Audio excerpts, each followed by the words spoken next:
Opa Gangnam Style.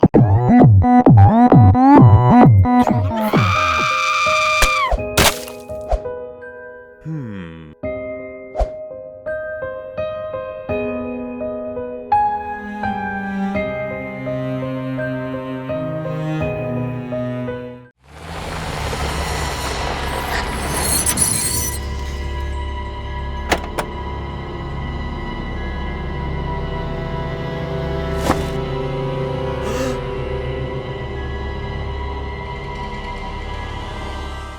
All right, welcome to the first episode of Kimchi Crime Podcast. I'm one of the hosts, SJ.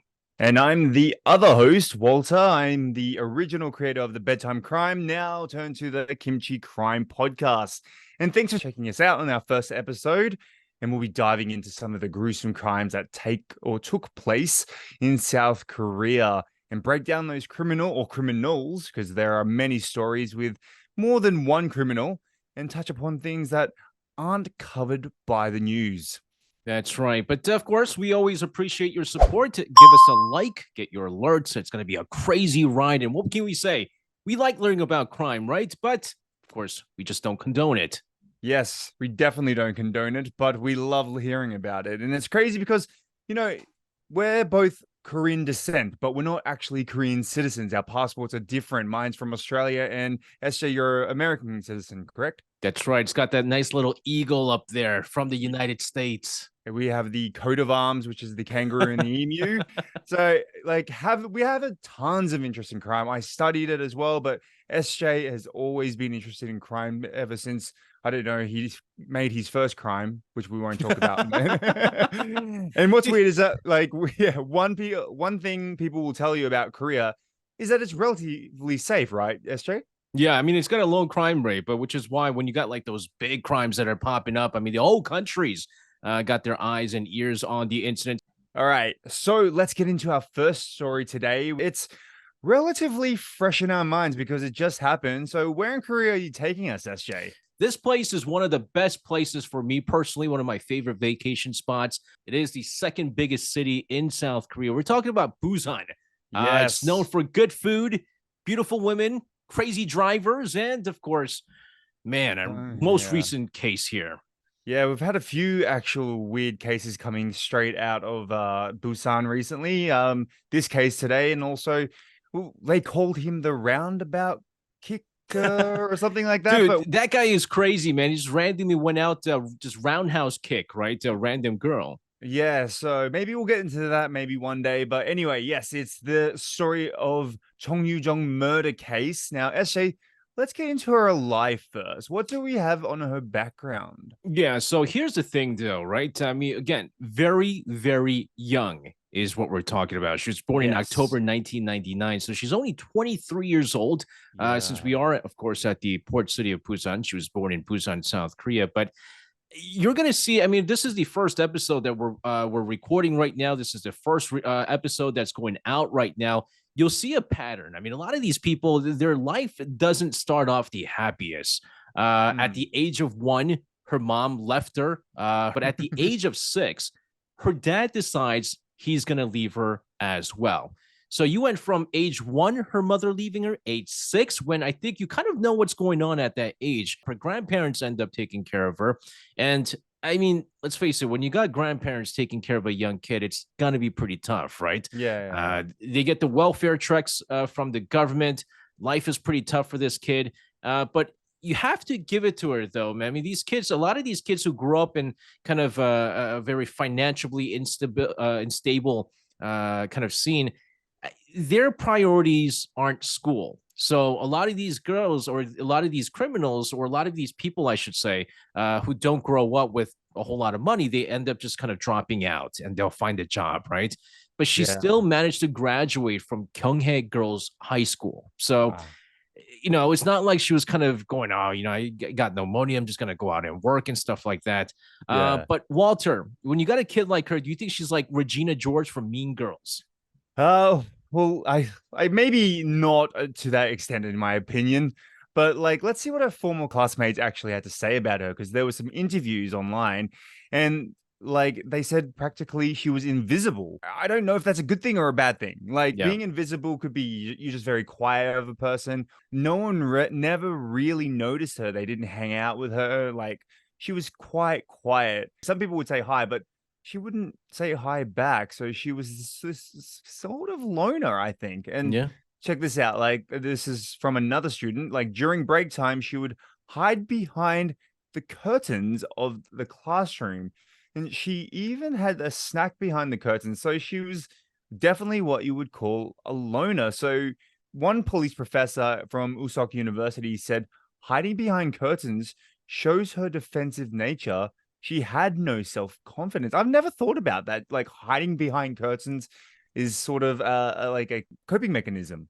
Yeah, but then the thing is like honestly, when I was growing up too, right? Like in let's see, like middle school, high school. Although I wasn't a loner, I had a lot of friends and stuff like that. But I didn't have a whole lot of self confidence.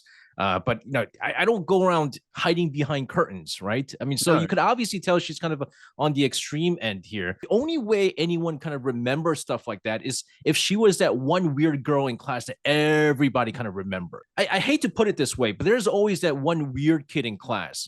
I All right. think I was that weird kid in class, to be honest with you. Some people, I some probably I was the one people that didn't hid behind the remember what curtains. you were like. Probably Well, I hiding didn't behind. remember anyone. So, man, you know how like sometimes you're like on the bus and you're like, "Where's the crazy person?" And then you think, maybe I'm the crazy person on this bus. Yeah. So yeah, it could be one of those things. But she just seems like a normal shy person to me. Like hiding behind curtains, it is a bit odd, but I don't know. It's just I wouldn't have thought she went on to do what she did, but you know, recently, and I think Korea's actually always had a big problem. Bullying is huge here in Korea. I Yeah. mean, Yeah. at first it was, obviously, or offline. When you and I were younger, we got bullied, and then we got home, and then that bullied stopped. But now online bullying, it's huge. We have this thing in Korea called Cut Talk, which is our version of like a WhatsApp. You can get invited into these chat rooms and they just bully the hell out of you. If you get out, they'll bring you back in, and then it's just horrible. But she wasn't actually bullied. This is No, the she wasn't. thing. Yeah. Yeah, so which is it's good, obviously, and but if you go back a few years before that and you hear from her classmates from middle school, she was actually different to what she was in high school. So she wasn't outgoing or anything like that, but she hung out with some closer friends and took part in physical education activities, which is not easy for introverts to do. Yeah. She studied during break time. Obviously, something definitely happened between that period between middle school and high school, right? Yeah, I mean, this is where I mean the biggest change happened. Like you're like you said, I mean, you're right. I mean, she's kind of always at a very introverted person, but when you're talking about something like when her middle school friends are going, well, she was shy, but there was nothing that really stood out. She wasn't a weirdo. It's not like she kind of showed anger or she was kind of like a little bit freaky here and a little bit, people were weirded out. They actually there were some people who liked her, except, in high school, it was the whole curtain. I mean, that obviously should have stood out, right? I mean, I keep going back to that Mm, whole one weird girl that everybody remembers. There's got to be that one shocking thing that person did. And that one shocking thing that everyone's talking about is how she used to kind of occasionally go behind the curtains and eat snack and things like that. But yeah. one of the things we mentioned earlier, right, is that she lived with not a whole lot of money. I mean, struggle was real, and despite the fact that, remember, she didn't drop out of high school. She actually Mm, graduated from high school, but she tried to, while going to high school, get a job, right? And mm, so the way that she did it was she would lie. She said she mm, dropped out of high school, got herself a GED. We call it a GED in the United States, but mm. what she tried to be was a golf caddy, right? And she'd get rejected. She applied 2, 3 times, writing in her applications that, she's very outgoing. She loves meeting people and, would come to those face to face interviews and they just go, you're nothing like how you described yourself. You're not a very Mm. outgoing person. It doesn't seem like you like talking to people. And basically said, I don't think you're fit for the job. Basically, you have to understand, usually, even if you don't get a call back, and I've had this cases, Yeah. you go, I mean, it's been like a week. They didn't call me back. I guess I didn't get it. Well, She's different. This is where the anger starts coming out. She would start blasting phone. She would start writing stuff on the website message board saying stuff like, "Oh, they're discriminating me because I didn't graduate high school," which is kind of weird. She didn't graduate high school. She was still in high school when she was trying to get this job, except she lied and said that she dropped out and got herself a GED and stuff like that. She started cursing at people over the phone. So Walter, you see all this and you have someone like this, would you actually hire her, right? Of course not. Like, obviously, if she's going to take revenge on you, and, these days comments mean everything, everyone, especially with businesses. I Yeah. mean, everyone has something to complain about. And so, of course, why would you hire somebody who is just completely just trash mouthing you, even though you're sort of the problem in a way, I Yeah. guess. It wasn't the job for you.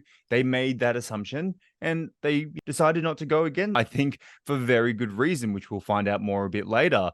Now, she'd actually go jobless for 5 years after graduating high school. So she eventually graduated. She was preparing for the civil servant examination. So this is before, sorry, she committed her crime. Yeah. Now, she said she passed the written exams, but failed in the interview, which, I mean, her interviews aren't her forte, I think. I think the part that you were talking about, how she was kind of preparing for the civil servant examination. I think this was they found out when they were questioning her. So like we're kind of fast forwarding just a bit. But they were questioning her, what were you doing? I didn't have a job for 5 years after graduating high school. I'm mad.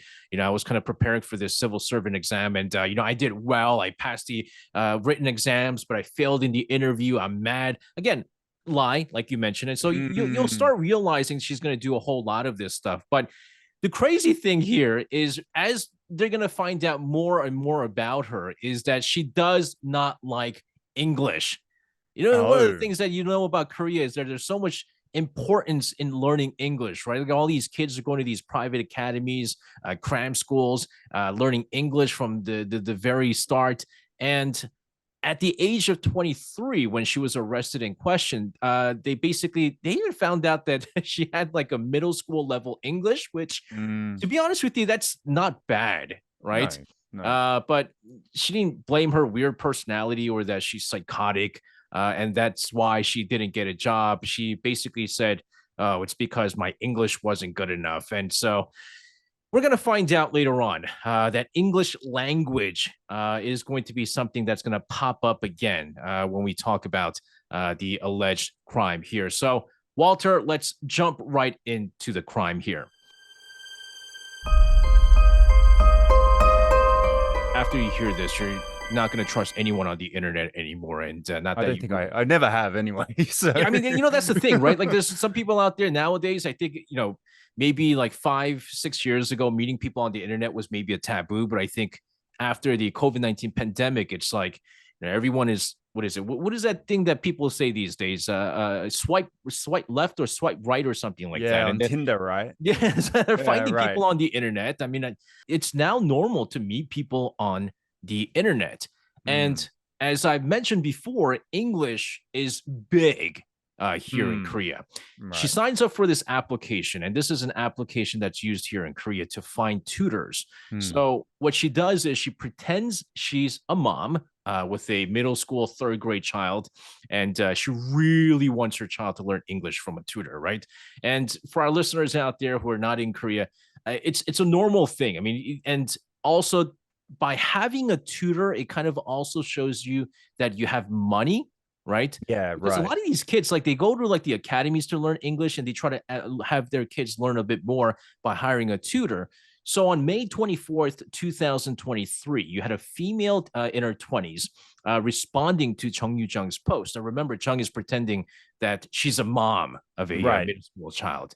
The female in her 20s finds out that she's a bit too far from where she lives, and she says, "No, I can't do it."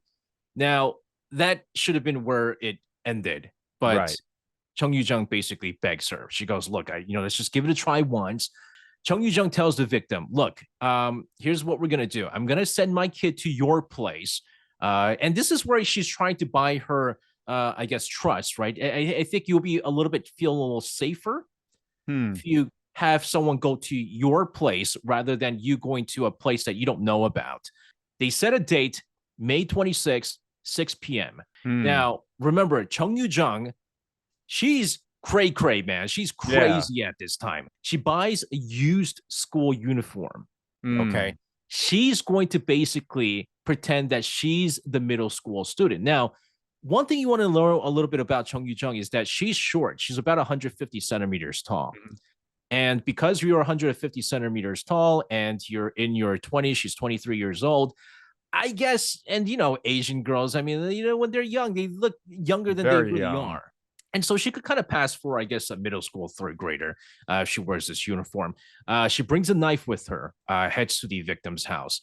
So as soon as Jeong Yoo-Jeong pretends to be the student, she goes inside, finds out the victim actually lives on her own, pulls out her knife, starts stabbing her in the neck, chest area, kills her. We'll talk about how many times she stabs her, but it's over 100 times they end up stabbing her. So after the alleged crime, she brings a traveling luggage from her home, goes to the supermarket, buys a knife, Clorox, plastic bag, goes back to the victim's house. And now we're going to try to get rid of the body is what she's trying to do. If you see her from the CCTV footage, you can't actually see her face because she's got a face mask on, and we still wear them a lot around here in South Korea.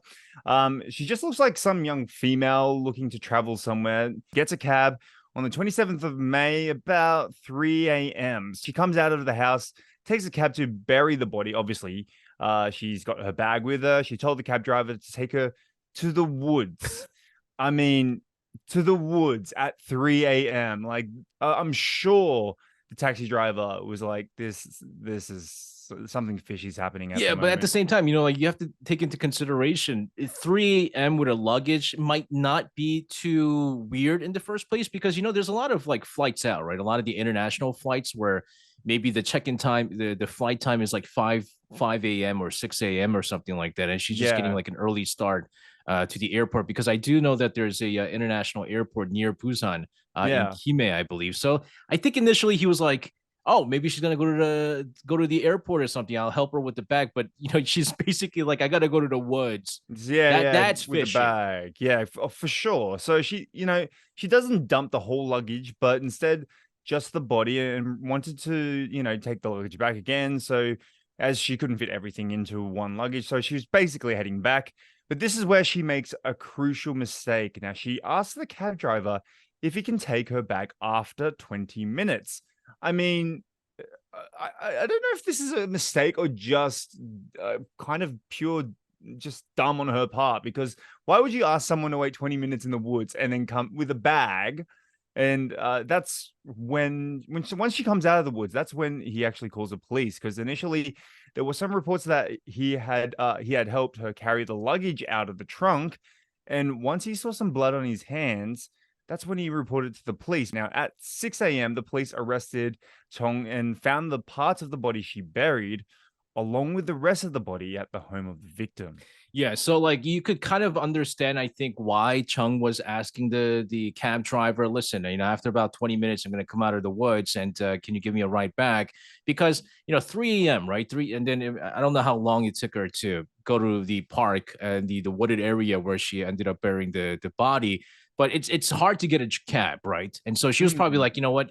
I guess I can ask him to give me a ride back. But I mean, how fishy is that, man? Like you have a big luggage, right? And you go, listen, I got to go to the woods, but like in about 20 minutes, I'm going to come back, and you're probably going to help me with the bag, and then you'll find out that the luggage is a lot lighter than what it was. When I first went into the woods. So, I mean, the cab driver is not dumb. He thought something was fishy. I think there was some people saying that there was like, again, like you said, I mean, that's the weird thing. I don't know where they got the whole story about, oh, he was helping her with like the luggage and he saw blood in his hand. And, but I do know he's very traumatized. They were talking to some of his coworkers, and they were saying that, just the idea that, he drove like a alleged killer, I guess. The court case is not, it hasn't even started yet. So alleged killer was in his cab, and he helped her out with the bag and things like that. He is traumatized, and I don't know the current state right now. But anyways, now that she's arrested, this is where a lot of the lying is going to happen. I mean, you want to think of some BS you can think of, make stuff up. Hey, well, what do you normally say, right? Um, I don't know why. What could you say? I mean, like they found the body parts at home. They found the body parts in the woods. I mean, everything connects. I mean, there's no way out for her, in my opinion. Yeah, well, I mean, yeah, maybe this is to her. This was logical. She goes, "Well, I'm bleeding. I have my period," and I guess you don't really mess with a girl who's on her period, right? Right. But Well, we don't know. well, we wouldn't know. But I guess that's what it is, and that's the lie that she said. She said, "I'm bleeding. I have my period right now," and then I think she kind of thought like, oh my goodness, you don't mess with a girl with a period, and so maybe we'll just kind of give her time and let her rest. But no, the police, they basically take her to the gyno and Mm, they check her up. They got a doctor to make sure that she actually has her period. And turns out she's lying. And so the police go, all right, that's it. You know what? Forget it. I'm going to cuff you up. We're going to take you away. And she's basically carried away from the gyno. And on June 1st, 2023, the police decide they're going to release the photos of this alleged killer. And things are very different here in Korea. The laws are very different. very. Where like I guess maybe it's the same way in Australia, but in the U.S. it's like as soon as they find any suspect, the pictures are everywhere, man. They talk about like where they live and stuff like that. But here in Korea, they do also protect the rights of the suspect because of a number of reasons. And so, they say that there are certain things that there's 4 things that needs to be qualified, and one of the qualification is if the crime is so brutal Mm, and the public has the rights to know who the suspect is, they will release the photos. Now, here's the thing, though, man. They yeah. they released a photo of her, and it's her passport picture. All right, Yeah. and as they do with most Korean photos, anyways, with passport pictures, it was photoshopped. All right. But the Mm, thing is, the photo that went out, was with her with double eyelids. Now, if you see mm. her high school pictures, she had no double eyelids. Now, my question is, how in the world does a broke girl who we found out from the get go, she was been raised by her grandparents, didn't have a whole lot of money, she needed to work, she wanted to be a caddy because she needed to make money. How in the world she got money to get double eyelid surgery is beyond me. Because when they released these photos, one of the reasons for why they released the photo is try to get as many information as possible for maybe her relatives, her friends, her classmates, anybody that know her. But a lot of her former classmates initially did not recognize her because it was just a completely different person that they looked at. Yeah, like that's one rule that I still don't understand why it's still in Korea is that for people who don't know, Koreans can actually heavily Photoshop their passport photo, which makes absolutely no sense because you don't look like the person in the photograph. And that's what usually customs look at first thing is like they'll look at the photo, look at you, make sure you marry up with the photo. And that's also like one of the big outpours from the public was like, well, you're not really showing what she actually looks like. You're showing us a photoshopped image. So therefore, who let's say she gets let free and we need to look out for this person. And if she's heavily photoshopped, very similar to another case that was I covered on this story about I forgot her name, but that was where she The what killed her the husband killer? the husband killer, right? The one that drowned her husband, and she was also heavily photoshopped in her public photo, and she looked nothing like that in real life. Yeah, and So that's the other crazy thing about these like photoshopped pictures. I mean, obviously, when you Photoshop these pictures, you look a lot prettier than what you are, right? And then you got yeah, some yeah, weirdos, man.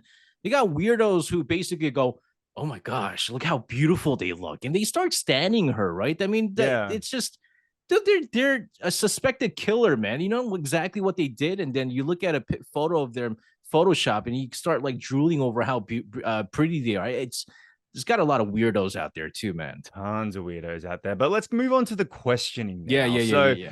let's talk about the results of her questioning. Now, when they asked her why she committed the heinous crime, she said, I guess she was kind of being really honest that she just wanted to know what it was like to kill someone. and so she did. Like Like yeah, nonchalantly, man. like I mean, that's a very there was no even like she attacked me and then I decided to defend myself. No, she just told them straight up, hey, just want to know that feeling. In fact, like look up her cell phone search records and she looked up stuff like murder cases, murder no body, all these premeditated sort of search things. I Yeah. mean, we also look it up to make these stories for people, but we're not going to kill anybody, No. hopefully. So No, murder cases, murder. I don't know about you, but my search does not say murder, no body. I don't know how about to you. remove a body. I mean, maybe So we'll look up murder cases just to read up on murder cases, but right. Oh, it's insane. But like forensics actually showed the victim was stabbed 111 times. Now, 111 times. Think about how long that would take yeah. to stab someone 111 times. So this woman was out of her mind. So what do? They conduct a test to see if she's, a psychopathic person. The first test, she tested 15 out of 40, which is higher than normal, but not psycho level, I guess you would call it. And she took a second time and she tested a lot better at 28 out of 40, but She is a psycho. No, that's what it is. I mean, the higher yeah. it is, the more psychotic it is. And I think we're gonna probably in the future talk about one really well-known, infamous killer by the name of Yu Young Char. Yeah. And I think she tested like one less than Yu Young Char. I think Yu Young Char tested something like 29 or something like that. Oh And yeah. she, tested 28. So she's pretty psychotic. But so the whole point of all of this now, right, is now her lawyer is going to try to use insanity to get her out of either serving life sentence or maybe even a death penalty, which, by the way, here in South Korea, ladies and gentlemen, death penalty is practically done and over with. No one's been, I think, executed in a really, really long time, right? Right. Um, but the prosecutors and the police are basically saying, listen, she tested really high in the cycle test or whatever you call it, the crazy test, but Mm-hmm. she's never had any mental issues before. She has no criminal record. Look, she might be a little bit weird and she might be a little bit crazy according to this test, but we can't use this as an evidence to show that she's completely crazy. But Mm. she is still a killer. So, well, let's wrap it up today. Like we said before, the trial hasn't even begun yet. Allegedly committed the crime back on May 24th. So we're looking at almost 2 months now, right? Almost 2 months now. Yeah. So it's obviously these things take time, but likely I'm guessing they have enough evidence. It's going to be probably a life sentence, and like you said, death penalty sentences. They still have a few death penalty or death row inmates, but they're trying to abolish it. I hear her grandfather actually came out apologizing to the media, saying it's his fault that he raised her wrong, which You gotta feel bad for the guy, man. I mean, I don't think there's anything wrong that he did, right? I mean, he took on a girl that both her mom and dad kind of abandoned, and yeah. they had little money, but did what he can to best raise her, and you really can't blame the guy. She wasn't even abused as a child, right? And Mm, oftentimes you'll hear that a lot of these criminals are abused as a child, or there was some kind of issues with the parents and stuff like that. But it's not even that. I mean, I don't know the whole lot of story on regards to her dad, right? Up until when she was 6 years old, he abandoned her. But I don't know if there was abuse that's going on. But I'm sure her grandparents didn't abuse her. It didn't seem like any of that came out because when they were questioning her, they didn't say anything. She didn't say anything negative about her grandparents, right? And it's also, mm. I feel like it was rare that her grandfather came out even apologizing to the media, because usually in cases like this, they would kind of stay back in the shadow and try not to come out. Like, I know a lot of people growing up, there was a lot of kids who grew up with very little money. There's, I've had, friends who were raised by grandparents, but none of them grow up going, basically, I want to kill somebody. I don't know what it is. Maybe this was like an escape that because we know that she really liked reading up on murder cases, or she Mm. liked reading murder stories and things like that. And you and I both, right? I mean, you study criminology. I mean, when I was Mm. growing up, I didn't study criminology, but one of the things I like to do was in high school was read up on murder cases. I used to look up cases with David Berkowitz, the son of Sam. Mm. Marilyn, was it the Manson families, for instance, the Yeah, yeah, Charles yeah. Manson cases. But it fascinated me. I loved reading about it, but I never go, what would it be like to kill somebody? Let me just try to do this. So there is obviously something wrong with her mentally, but what triggered it is the big question, because 23 years old, that's a very young age right now. And now basically she's not going to be able to come out, and that's the rest of the life for her now. And the thing that really shocked the world, and it was actually similar to another case where the killer was also named Yoo-Jeong. So I would probably avoid that name from now on if you're a parent who was thinking about naming their child Yoo-Jeong, because there's now two infamous killers here in Korea with that name. But it was her appearance when they found out what she really looks like, right? Yeah. She You wouldn't think at all. You would pass her in the street and you just be like, that's just a normal looking student or a normal looking girl. I mean, some people really look like killers, but like this woman, she was petite, like you said, and she was very innocently looking. So, Yeah, which, you know what, the interesting thing with the look is, there was basically a split group of people. I was one of those people. When I saw her first, I'm like, there's absolutely no way she looks like a killer, right? Like you said, she looks like an innocent little girl. But those other people who looked at her in the eyes, and they said there was something about her eyes where it was just basically empty. You look at someone in oh, the eyes, right? And you go, man, this person does not look like this person has a soul. And a lot of people were saying that was exactly like her. It looked like she just had no soul. I And think you have to be those people who have actually met her rather than like you couldn't distinguish it from a picture. I yeah, think but yeah, also because the yeah, pictures were photoshopped like crazy. And so you exactly. don't even know how she looks like in the first place. And when she came out and got arrested and the media came out, she had her, hat and mask and everything like that. So you really can't see her real face.